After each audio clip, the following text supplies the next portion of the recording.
Hello बच्चों, नमस्कार। आप सभी का स्वागत है मानवीय एजुकेशन। मैं ओपी सर, आप सभी का साथी, आपका ट्यूटर। आज हम अपने बिहार पुलिस के अगले सीरीज में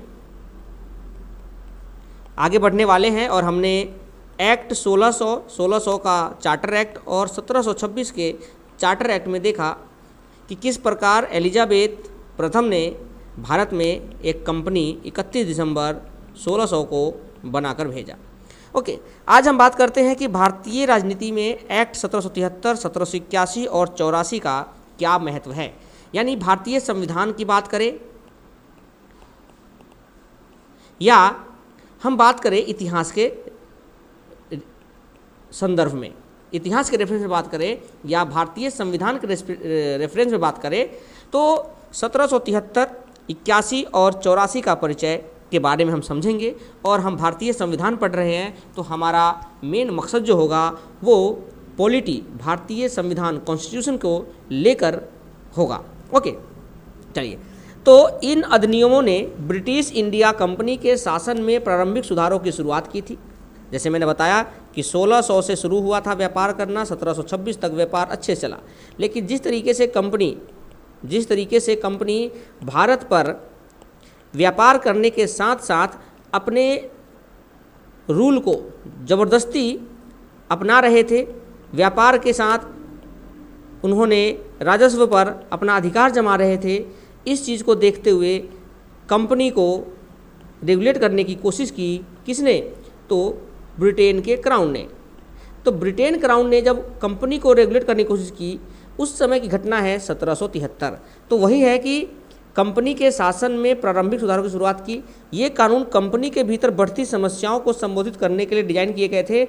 भारत में ब्रिटिश नियंत्रण की नींव रखने के महत्वपूर्ण थे। मैंने क्या बताया कि कंपनी थी पहले, मान लीजिए 1600 में जो कंपनी भारत बन के आई थी, अब वो कंपनी राजस्व की तरफ, राजनीति की तरफ बढ़ रही थी।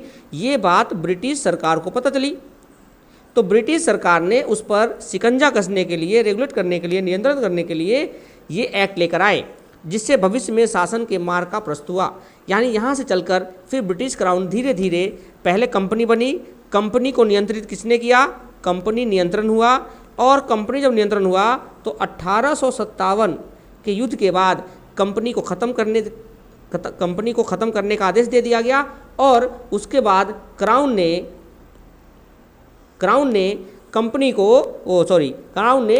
भारत पर शासन करना शुरू किया। यानी क्राउन ने शासन भारत पर शुरू किया 1857 ईस्वी के बाद। लेकिन 1757 में प्लासी के युद्ध के बाद कंपनी का जो नियंत्रण है वो ब्रिटिश क्राउन के हाथों में जाने लगा। और 1773 का वो समय है जब ब्रिटिश क्राउन ने कंपनी पर अपना पहला रेगुलेटिंग एक्ट के माध्यम से नियंत्रण किया। तो 1773 के रेगुलेटिंग एक्ट की कुछ पृष्ठभूमि है, उनको समझते हैं, फिर इसके बारे में हम और डीपली जानेंगे। कंपनी का भ्रष्टाचार। ईस्ट इंडिया कंपनी के व्यापक भ्रष्टाचार और कुप्रबंधन ने ब्रिटिश सरकार को चिंतित कर दिया था। अधिकारियों के निजी व्यापार और रिश्वतखोरी ने कंपनी को गंभीर वित्तीय संकट में डाल दिया। 1773 के समय जब 1764 में बक्सर का युद्ध हुआ और 1765 में 1764 में बक्सर का युद्ध हुआ। बक्सर के युद्ध होने के बाद 1765 में जब इलाहाबाद की संधि हुई, यहाँ तक ठीक था। लेकिन जैसे ही 1765 में द्वैध शासन लगा बंगाल में, रॉबर्ट क्लाइव ने लगाया, तब जो भारत की स्थिति है वो और दयनीय हो गई। उस समय ब्रिटिश क्राउन को पता चला और ब्रिटिश क्राउन ने नियंत्रण करने के लिए कंपनी को एक एक्ट लाया जिसको बोलते हैं रेगुलेटिंग एक्ट। इसीलिए इसका नाम पड़ा था, रेगुलेट करने के लिए, नियंत्रण करने के लिए जो एक्ट आया। किसको रेगुलेट करने के लिए? तो कंपनी को रेगुलेट करने के लिए कौन लेके आया था? British crown. यानी ब्रिटिश क्राउन ने कंपनी को रेगुलेट करने के लिए रेगुलेटिंग एक्ट लेकर आए ताकि उनके भ्रष्टाचार और उनके कुप्रबंधन को देखते हुए ये आगे काम हो सके। प्रशासनिक अराजकता फैल चुकी थी। बंगाल, बिहार, उड़ीसा में कंपनी की बढ़ती राजनीतिक और सैन्य शक्ति के बावजूद एक सुसंगठित प्रशासनिक ढांचे का अभाव था, जिससे अव्यवस्था और असंतोष बढ़ रहा था। इसी कारण से 1773 का रेगुलेटिंग एक्ट आया। अन्य कारण भी थे ब्रिटिश हस्तक्षेप। यह अधिनियम ब्रिटिश सरकार द्वारा भारत में कंपनी के मामलों में पहला सीधा हस्तक्षेप था। यानी इससे पहले कंपनी के मामलों में कभी भी ब्रिटेन सरकार हस्तक्षेप नहीं की थी, लेकिन 1773 का पहला एक्ट है जहां पर सीधा हस्तक्षेप किया था, जो ब्रिटेन से कंपनी के शासन पर संसदीय नियंत्रण की ओर महत्वपूर्ण बदलाव का प्रतीक था। और कंपनी पर नियंत्रण ब्रिटिश संसद ने शुरू कर दिया, यानी क्राउन ने शुरू कर दिया। यही 1773 का रेगुलेटिंग एक्ट है। उसमें मुख्य बातें कौन कौन सी थी 1773 में? तो उस समय बंगाल के गवर्नर को बंगाल का गवर्नर जनरल कहा जाने लगा। यानी इससे पहले बंगाल का गवर्नर होते थे, लेकिन अब गवर्नर जनरल कहा जाने लगा, जिससे उनकी स्थिति और बढ़ गए, इनकी शक्ति बढ़ा दी गई। परिषद का गठन हुआ। गवर्नर जनरल की सहायता से 4 सदस्यों वाली एक कार्यकारी परिषद का गठन हुआ, जो निर्णय लेने के लिए महत्वपूर्ण भूमिका निभाती थी। यानी जैसे ही गवर्नर जनरल बना, उसके साथ गवर्नर जनरल के साथ 4 सदस्यों का परिषद भी बनकर तैयार हो गया। आगे चलकर इन्हीं परिषदों में सदस्य बढ़ते और घटते रहेंगे। अधीनस्थ प्रेसिडेंसी बॉम्बे और मद्रास प्रेसिडेंसी को बंगाल के गवर्नर जनरल के अधीन कर दिया गया। आपने देखा कि यहाँ बम्बई, मद्रास और यहाँ बंगाल, ये बंगाल, मद्रास और बम्बई अब बंगाल के अधीन हो गए। कौन? मद्रास और बम्बई, जिनसे प्रशासन में केंद्रीकरण आया। तो अगर बच्चों पूछा जाए कि केंद्रीकरण कब आया था भारत में, तो केंद्रीकरण यानी कब आया? तो 1773 के रेगुलेटिंग एक्ट में आया। यानी सारे के सारे शक्ति एक के पास चला गया, केंद्रीकृत हो गया। सर्वोच्च न्यायालय, कलकत्ता में एक सर्वोच्च न्यायालय की स्थापना की गई, जिसमें एक न्यायाधीश और 3 अन्य न्यायाधीश शामिल थे, ताकि न्याय व्यवस्था को सुधारा जा सके। और जिसके न्यायाधीश थे वो थे एलिजा इम्फे। इसलिए सबसे पहले न्यायाधीश जो बने थे वो थे एलिजा इम्फे।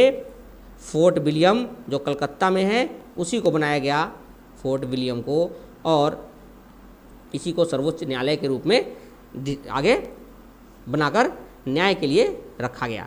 फिर आता है 1773 के प्रभाव क्या पड़े। जब कंपनी को नियंत्रण करने के लिए ब्रिटिश क्राउन ने कुछ नियम कानून लाए, तो क्या प्रभाव पड़ा? कंपनी पर नियंत्रण। इस अधिनियम ने कंपनी के अधिकारियों पर ब्रिटिश सरकार का नियंत्रण बढ़ा दिया, जिससे जवाबदेही सुनिश्चित हुई। दूसरा, पहले गवर्नर जनरल वैरेन हास्टिंग को बंगाल का पहला गवर्नर जनरल बनाया गया। तो वैरेन हास्टिंग बंगाल के पहले गवर्नर जनरल थे, और उनके ही द्वारा ब्रिटिश भारत के प्रारंभिक प्रशासन को आकार दिया गया। भ्रष्टाचार पर अंकुश लगा चुके थे। तो अधिनियम के प्रावधानों ने भ्रष्टाचार और अनुचित राजस्व वसूली को कम करने में मदद की, जिससे प्रशासन में पारदर्शिता आई। लेकिन जो प्रशासन में पारदर्शिता थी वो उतनी नहीं रही जितना होना चाहिए था। फिर आता है केंद्रीकृत शासन, क्योंकि बॉम्बे और मद्रास अब बंगाल के अधीन जा चुके थे। तो ब्रिटिश शासन की केंद्रीकृत शुरुआत थी, जिसमें भारत ने एक एकीकृत प्रशासनिक संरचना की नींव रखी। तो किस प्रकार से कंपनी के बढ़ते भ्रष्टाचार को देखते हुए कंपनी को रेगुलेट करने के लिए एक एक्ट बनाया गया, जिसको कहा जाता है रेगुलेटिंग एक्ट 1773। और 1773 में पॉलिटी के इतिहास में ये बात आई कि इसी समय सर्वोच्च न्यायालय की स्थापना हुई। साथ ही साथ में इसी रेगुलेटिंग एक्ट के माध्यम से क्या हुआ कि राजस्व का मामला गवर्नर जनरल देखता था, और सर्वोच्च न्यायालय बने थे वो भी। तो कभी कभी क्या होता था कि दोनों में द्वंद्व होते थे। द्वंद्व का मतलब क्या होता है? लड़ाई। दोनों में लड़ाई किस बात की होती थी? तो क्या होता था कि जैसे मान लीजिए ए व्यक्ति है, इस ए व्यक्ति का कोई राजस्व के मामला है, तो गवर्नर जनरल ने उसको पैसा चुना रखा है, मान लीजिए कुछ टैक्स के साथ उसको फाइन लगा रखा है। यही व्यक्ति अब न्यायालय में जाएगा, तो न्यायालय इसको क्या कर देगी? खारिज कर देगी। बोलेगा कि ठीक है, गवर्नर जनरल की बात को खारिज कर देगा और कहेगा ठीक है, आप फाइन नहीं भरना, आपका स्थिति ऐसी नहीं है। तो दोनों में द्वंद्व हो गया। तो गवर्नर जनरल ने ये बात ब्रिटिश क्राउन को बोला जाकर, कि ब्रिटिश क्राउन से जाकर ये बात रखी उसके सामने और कहा कि मेरे बातों को सर्वोच्च न्यायालय की जो जज है या जो भी चीफ जस्टिस है वो इसको काट देते हैं। तो इन्होंने कहा कि ब्रिटिश कंपनी का मतलब है फ़ायदा। अगर कंपनी को फ़ायदा नहीं होगा तो फिर काम कैसे होगा? तो इस बात को देखते हुए 1781 में आया सेटलमेंट करने के लिए। इसका मतलब है इसमें गवर्नर जनरल और सर्वोच्च न्यायालय के बीच सेटलमेंट हुए। तो इसी को कहा जाता है एक्ट ऑफ सेटलमेंट, जो दोनों में द्वंद्व थे उनको खत्म करने के लिए। तो रेगुलेटिंग एक्ट के 73 की कमियों को दूर करने के लिए सेटलमेंट एक्ट 1781 पारित किया गया। इसका मुख्य उद्देश्य बंगाल, बिहार, उड़ीसा के प्रशासन में सुधार करना, सर्वोच्च न्यायालय की अधिकार को स्पष्ट करना था। मैंने बताया कि इन दोनों के अधिकार स्पष्ट नहीं थे। जो कोई भी नियम कानून, कोई भी किसी को सजा सुना सकता था, कोई भी कुछ कर सकता था, क्योंकि इतना ही गवर्नर जनरल के पास शक्ति था, उतना ही आपके सर्वोच्च न्यायालय के पास भी शक्ति था। तो इन दोनों में कोई भी अधिकार स्पष्ट नहीं था, दोनों के तरीके स्पष्ट नहीं थे। तो यहाँ स्पष्ट करने की बात की गई, विशेष रूप से राजस्व मामलों से बाहर करना। तो यहाँ पर जो मेन था राजस्व, क्योंकि हर एक लड़ाई पैसे को लेकर होती है, तो राजस्व को लेकर यहाँ पर अलग कर दिया गया। यही था एक्ट ऑफ सेटलमेंट। इसका मुख्य प्रावधान क्या था? इस एक्ट में सर्वोच्च न्यायालय की अधिकारिता सीमित कर दी गई ताकि वह राजस्व संग्रह और कंपनी के अधिकारियों के आधिकारिक कार्यों में हस्तक्षेप ना करे, क्योंकि वो बार बार उस कार्य में हस्तक्षेप करते थे। कौन? न्यायालय। राजस्व और प्रशासन को अलग कर दिया गया। राजस्व संग्रह और कंपनी के प्रशासन में सुधार के लिए विशिष्ट प्रावधान किए गए, जिससे कंपनी के कार्य प्रणाली अधिक व्यवस्थित हो सके। तीसरा है अधिकार और कर्तव्य। कंपनी के अधिकारियों के दायित्व और अधिकारों को स्पष्ट रूप से परिभाषित किया गया, जिससे उनके कार्यों में अधिक स्पष्टता और जवाबदेही आए। उनसे कहा गया कि आपका अधिकार यहाँ तक है, आपकी जो चीज़ें हैं वो यहाँ तक सीमित है, इसके बाहर आपको कुछ नहीं करना है। आज भी देखते होंगे बहुत सारे पुलिस है, जैसे कि एक इंस्पेक्टर है, उसका एक कार्य सीमित है, एक सब इंस्पेक्टर है, उसका कार्य सीमित है, एक हेड कांस्टेबल, उसका कार्य सीमित है, एक कांस्टेबल है, उसका कार्य सीमित है, एक पीएस है, उसका कार्य सीमित है। यानी जितने भी लोग प्रशासन में हैं, हर एक लोग का कार्य अपना सीमित है। स्कूल की बात करें तो प्रिंसिपल का कार्य सीमित है, क्लास टीचर का कार्य सीमित है, डायरेक्टर का कार्य सीमित है। इसी प्रकार से सीमित कार्य की व्यवस्था लाने के लिए एक्ट ऑफ सेटलमेंट 1781 को लाया गया। फिर आता है Pitt's India act 1784। Pitt's India act को लाया क्यों गया? क्योंकि अब दोनों के काम बढ़ चुके थे, बट भी चुके थे। ये क्यों, क्या बढ़ चुका था, क्या तो न्यायपालिका प्लस जो गवर्नर जनरल है उनके कार्य को व्यक्त कर दिया गया था। दोनों के कार्य को आधिकारिक रूप से बता दिया गया कि आपका कितना कार्य है। तो इसीलिए पिट्स इंडिया एक्ट में क्या था, देखिए, यह अधिनियम रेगुलेटिंग एक्ट की सीमाओं को दूर करने और भारत में कंपनी के शासन पर ब्रिटिश सरकार की बढ़ती भागीदारी को स्थापित करने के लिए लाया गया था। यानी कंपनी को और अच्छे से रेगुलेट करने के लिए पिट्स इंडिया एक्ट आया था। इनका लक्ष्य था कंपनी को ब्रिटिश सरकार से पूर्ण नियंत्रण में लाना था, जिसके प्रशासन में अधिक दक्षता और जवाबदेही आ सके। यानी यहाँ पर इसमें कंपनी को ख़त्म करने, यानी कंपनी पर पूर्ण नियंत्रण के लिए यह एक्ट ऑफ सेटलमेंट लाया गया। एक्ट ऑफ सेटलमेंट के कुछ प्रावधान हैं। दोहरी नियंत्रण प्रणाली, इसमें दोहरी नियंत्रण प्रणाली आई। राजनीतिक और वाणिज्यिक कार्यों को अलग कर दिया गया। नियंत्रण बोर्ड की स्थापना हुई, एक बोर्ड ऑफ कंट्रोल और एक board of director. Board of control, board of director होते थे कंपनी के, जिसके 24 मेंबर्स हुआ करते थे। ये इतिहास में हम पढ़ेंगे। कंपनी के राजनीतिक और सैन्य मामलों में निगरानी के लिए लंदन में बोर्ड ऑफ कंट्रोल की स्थापना की गई, जो ब्रिटिश सरकार के अधीन थी। यानी ये जो थी बोर्ड ऑफ कंट्रोल, ये ब्रिटिश सरकार के अधीन थी, और जो बीओडी था वो कंपनी के अधीन था। तो बीओसी जो था वो ब्रिटिश के अंदर, और बीओडी जो था डायरेक्टर वाले, वो कंपनी के अंदर होते थे। शक्तियों का पृथक्करण किया गया। कंपनी के व्यापारिक कार्यों का बोर्ड ऑफ डायरेक्टर के अधीन रखा गया, बीओडी जिसको बोलते हैं, और जबकि राजनीतिक और सैन्य मामलों को बोर्ड ऑफ कंट्रोल, जिसको हम बीओसी कहते थे। तो बीओसी पर नियंत्रण किसका था?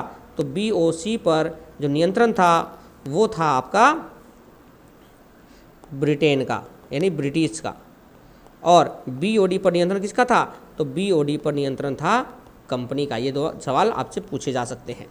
गवर्नर जनरल के परिषद की संख्या घटाकर 3 कर दी गई, और लॉर्ड कॉर्नवालिस को विशेष अधिकार दिए गए, और एक लॉर्ड कॉर्नवालिस को एक विशेष अधिकार दिया गया। इसी समय गवर्नर जनरल की शक्ति अब साथ में 3 सदस्य हो गए। लेकिन 93 आते आते यह पद हटा दिया गया, यह पद हटा दिया गया और फिर से वापस 4 हो गए। तो इस तरीके से 1784 का प्रावधान में दिखा। अब इस एक्ट के प्रभाव क्या पड़े, तो देखिए बच्चों 1773 में कुछ ना कुछ प्रभाव होता जा रहा है। क्या था देखिए, पिट्स इंडिया एक्ट ने कंपनी के प्रभावी रूप से ब्रिटिश राज के अधीन ला दिया, जिससे भारत में ब्रिटिश सरकार की सक्रिय भूमिका सुनिश्चित हुई। इस कंपनी के भ्रष्टाचार और आर्थिक संकट को कम करने की मदद की। भारत को औपचारिक रूप से ब्रिटिश अधिकार क्षेत्र के रूप में मान्यता दी गई और निष्कर्ष निकल कर आया कि 1773, 81 और 84 के अधिनियम भारत में प्रशासनिक और संवैधानिक ढांचों की नींव रखी गई। यानी संवैधानिक और प्रशासनिक ढांचे की नींव रखी गई इन तीनों एक्ट के माध्यम से, जो आगे चलकर भारत में ब्रिटिश साम्राज्य का विस्तार का आधार बना। शासन में संक्रमण, इस अधिनियम के कंपनी के शासन में ब्रिटिश क्राउन के प्रत्यक्ष राज शासन की ओर एक क्रमिक संक्रमण को चिन्हित करता है, जिससे भारतीय प्रशासन में अधिक नियंत्रण और सुधार की शुरुआत हुई। आधुनिक भारत की आधारशिला, इन सुधारों ने आधुनिक भारतीय राजनीति और शासन के विकास में एक महत्वपूर्ण आधारशिला रखी, जिसके बाद अधिनियमों और सुधारों के लिए मार्ग प्रदर्शित हुआ। आज भी हमारे नियम और कानून हर साल बदलते रहते हैं, उनमें संशोधन होते रहते हैं। तो मिलते हैं अपने अगले एक वीडियो में, तब तक के लिए हैव ए नाइस डे।